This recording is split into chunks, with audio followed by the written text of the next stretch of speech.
And I went with my sister and 2 other friends to this show.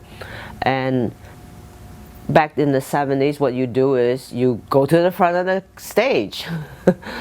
And that just did. There was no seats, and we were there and enjoy ourselves. And so a girl gave David Bowie a bracelet, and he kind of like nodded and thank you, and he sang and he sang, and then next thing you know, he's in front of me, and this intuition in my heart said, oh God, please don't give it to me. She's gonna beat my tush. That's the first thing I thought. And sure enough, people all reached out around me, and then he just stood there still and kept singing, and he waited till arms came down. Then he kind of almost kneel and lean and handed me the bracelet.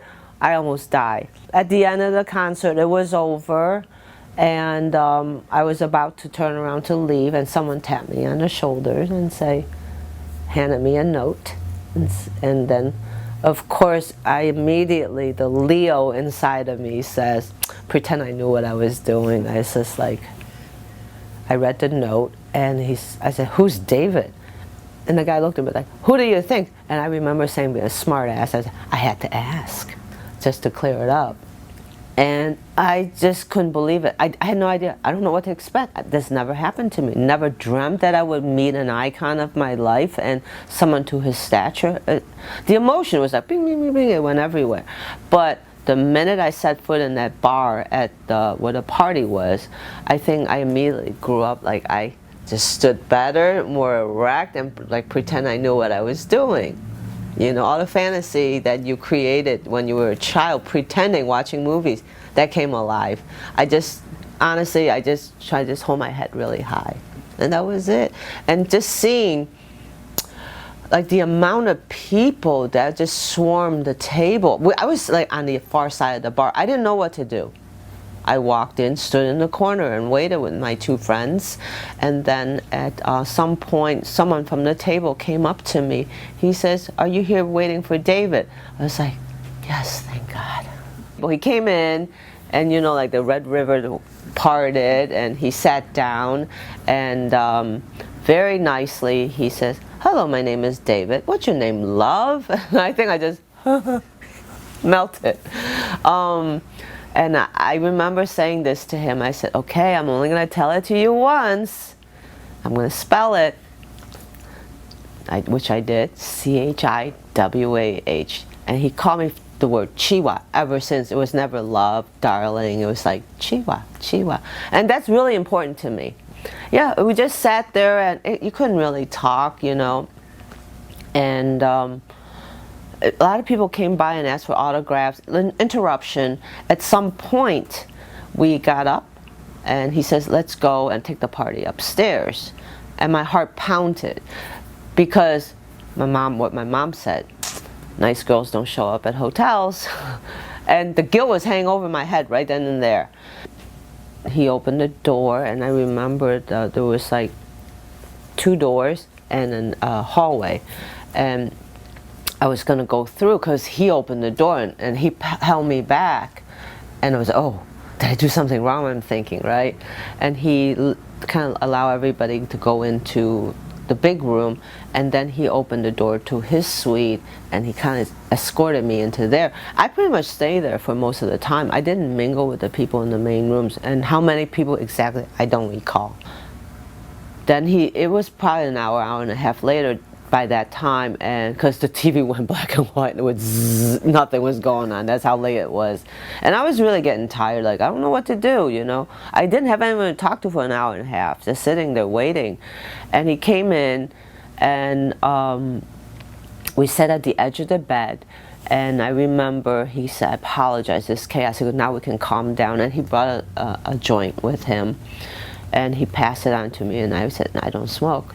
And right that moment, we were literally maybe 6 feet, 7 feet from the doorway, and it went knocking, knocking, knocking, and then we didn't pay any attention, and again it happened within seconds, and by the 3rd time the knocking became a little bit more rapid, and that's when he stood up.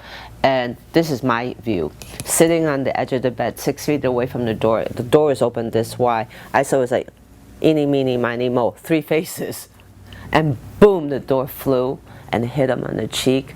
I was devastated because he was like, the door knocked him he hit the back of his head on the wall and the door hit his face. I was exactly the same expression. I was like, oh, what are you doing? And I said, do you know who he is? And I remember vividly, it's okay, lady, you're all under arrest. I was like, great, what happened? I didn't go to many parties. So to the first big party you're invited to, you get arrested. That leaves a pretty big dent in your heart. When we were at the arraignment, after that we went to his lawyer's office, maybe somewhere in between. Oh, we were in the federal building. We were both approached by the immigration officer. Both you and who? Yeah, David Bowie and I. We had the speech explaining if we were found guilty, both of us would be on a slow boat back to China and England. And I envisioned myself paddling away. I was like, oh no. Because at that point, we were charged with Class C felony. In 1976, it was a felony. I remember my lawyer saying to the judge, here's a young lady who's from a foreign country. She's only 20 years old. She's going to school at MCC in Brockport. And what else did he say that was really valid? She has a full-time job at Eastman Kodak. He says, listen, she doesn't even have a speeding ticket. Yes! That was it. And simply, Your Honor, was wrong place at the wrong time. And they dropped my charges. I know you were very insistent on just not talking about it for a long time. Why? Yes. Why was that? Respect for my parents, what I put them through. That's like guilt I carry for many years, and for what people think when you have young children. So really, for my parents and my children and their father, respect to their privacy and they have to deal with it.